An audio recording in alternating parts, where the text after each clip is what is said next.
Hi, I'm Max van Belgoy, Assistant Professor in the Museum Studies program, and I wanted to be sure you're ready for the online learning experience for the upcoming semester. For my courses, you'll need a computer with a web camera, microphone, and a 13-inch screen or larger, plus a decent internet connection. What's a decent internet connection? Well, it's one that's going to allow you to watch a standard YouTube video or participate in a video call. If you can watch this video without any glitches, you have a decent internet connection. A clean, quiet place to study and work is ideal, but that can be difficult when we're all at home during the pandemic. A desk or table of your own makes a big difference for learning, so try to carve out this space, especially considering how much you're paying for your education. For software, you'll need Microsoft 365, formerly called Office 365, for Word, Excel, and PowerPoint. We'll use some, sometimes all, of these applications.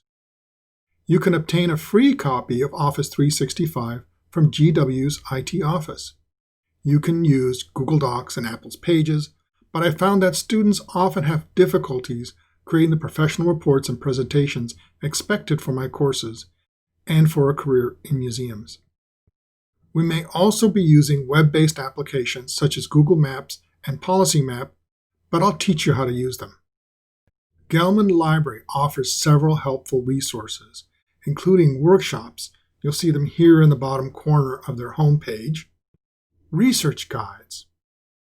And this is a really long list, so let me scroll on down to the ones that you might use in my courses, such as management, marketing, museum studies, and newspapers and news sources. A writing center, and this is a great place to find the Chicago Manual of Style, which we use in my courses, and where you can get a third-party neutral opinion on your writing. It is not unusual for graduate students to send a draft of a paper to the writing center if you don't have someone around the house or among your friends who's willing to do that for you. And special collections, including the Washingtoniana collection and the Corcoran Archives. If you expect to do a lot of research, take advantage of the free RefWorks application to manage citations and create bibliographies. The really great thing is that an alum of GW, you can take this with you for free and use it on the job. This course relies on internet technology and digital applications, so if you have questions about Blackboard, Collaborate, Microsoft 365, or encounter internet difficulties, contact GW's information technology at it.gwu.edu or sign up for a workshop at Gelman Library. Blackboard support is also available by phone 24 hours a day at 202-994-4948, option 2. There are an amazing range of resources available to you as students. Most of them are free and won't be easily available after you graduate and are working. So take advantage of them now, not only for your courses, but also to expand your skills to make you more attractive to employers. Professors at GW make Blackboard available on their own schedules. Sometimes as early as a week before the semester starts, but for me it's usually the day of the first class. I usually send out announcements so that students can prepare, but that doesn't mean Blackboard or the syllabus is available. Although if you're watching this video, I suspect that Blackboard is open. I do have ground rules for participation, whether online or in person, and they're very different from Facebook or Twitter. You'll want to take a look at them, but I don't think there are any surprises, and they're pretty common in the museum field. Please review them in the Welcome and Orientation section of Blackboard. If you're familiar with Blackboard and Collaborate, you can skip the rest of this video. Otherwise, let me give you a walkthrough. This is the homepage for Blackboard with the picture at the top, announcements front and center, and the navigation menu on the right side. Other professors probably lay it out differently, And indeed, across my courses, they are all slightly different, mostly so I can keep them distinct.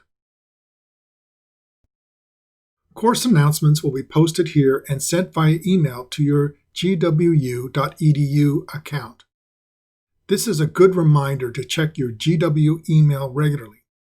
If a student asks me a question, I'll usually post a response here in Blackboard so that everyone receives it by email. I bet you can guess what's here. Yes, the syllabus. I'll go through it in more detail at the first class, but be aware that what the syllabus is changing. Because we're online semester, the concept of class has changed. It's no longer just the 2 hours we meet together, but the entire week that precedes it.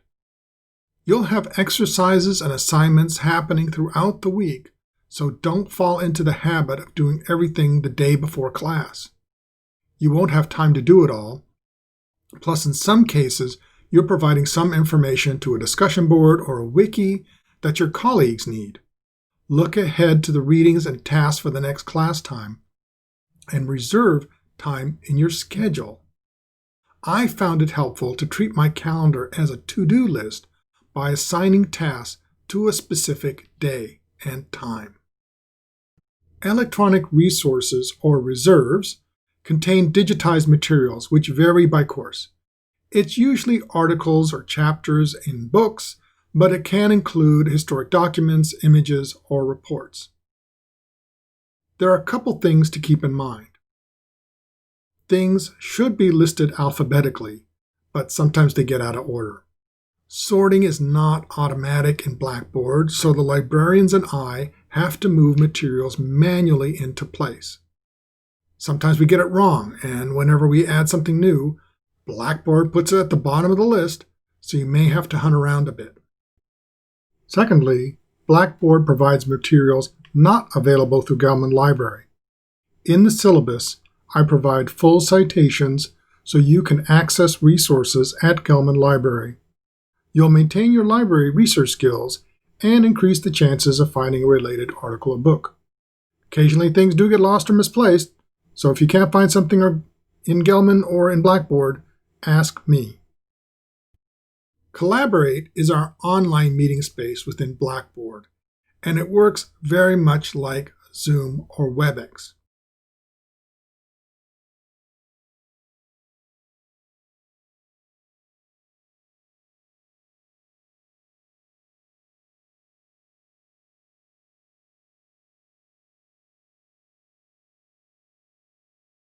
When you enter the classroom the first time, it will feel like a virtual meeting in Zoom or WebEx, but the controls are in different places.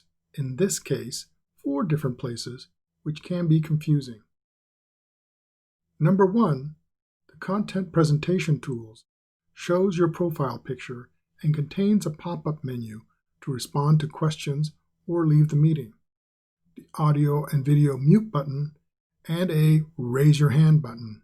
You'll use these regularly. Please remember to mute your audio if you're not speaking to avoid distractions and reduce demands on bandwidth. You're also welcome to mute your video, but please upload a profile picture so we're not looking at a blank box. Number 2, the Collaborate panel has a series of 4 tabs across the bottom. The first is for chat, and the second for a list of participants. You're welcome to use chat to contribute to a discussion, ask questions discreetly, or share resources anytime. Just know that it's being recorded. The third button is for sharing your screen, a presentation, or a whiteboard, which you can use in breakout groups or in the main room. The last button with the gear allows you to control your settings. The tab in purple opens and closes this sidebar. Number 3 provides a couple of options for viewing the presentation. Collaborate limits the number of screens to 4, so if you speak up, you may have to first state your name because you may not show up on everyone's screen right away, and they won't know who you are. Number 4 is a pop-up menu that also allows you to leave the session, plus it stores the recordings of previous classes.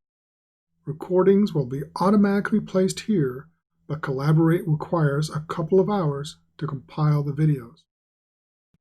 For our class sessions, please be self-conscious. You're meeting with your colleagues at GW and in the field. They're all part of your network, and they'll remember you when you're looking for advice or a job. The weird thing is, you may be alone, but you're not alone. If your camera or microphone are on, we can see and hear you. And this isn't just a problem in the classroom. Look at this recent professional meeting I attended. Can you tell that some of them might be distracted? But here's the thing. We're in the midst of a pandemic attending classes at GW from our homes. So I'm certainly going to be flexible if a cat walks across the desk, a dog barks in the background, or a child peeks into the camera. These are extraordinary times, but the Museum Studies program is here to help you succeed and fulfill your career goals. We'll be flexible and adapt as needed while still meeting our professional and academic responsibilities.